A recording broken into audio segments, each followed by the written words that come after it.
लड़ाइयां होती है ना घरों में, उसकी वजह खामद होता है, बीवी नहीं होती। ये बात घर जाके बताना कि आज उन्होंने कहा। लड़ाई की वजह कौन होता है?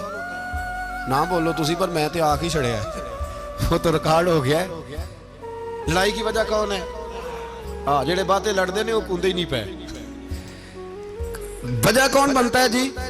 क्यों भला?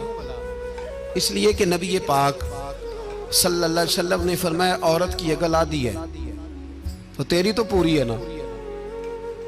जिसका मतलब है लड़ाई अगर बच सकती थी तो मर्द की वजह से बच सकती थी, घर में अमन हो सकता था। कहते हैं जी ये बड़ी बेवकूफ है, मेरी सुनती नहीं। तो मैंने कहा जो उससे बहस कर रहा है वो सियाना है?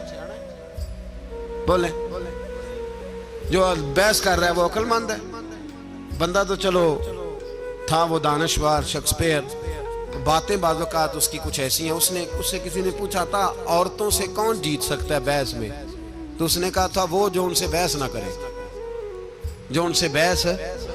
तो भाई तू वजह इसलिए कि हौसला तो तू नहीं करना था। नबी पाक अलैहिस्सलाम ने फरमाया, बीबी टेढ़ी लकड़ी है, सीधी करने की कोशिश करोगे तो टूट जाएगी। सीधी तो फिर कितना बेवकूफ है जो पत्थर से सर रगड़ रहा है, कितना नादान है जो ये हरकत कर रहा है, दरिया में छलांग लगा के कहता है डूबूंगा नहीं। तो भाई हौसला पैदा कर, हिल्म पैदा कर।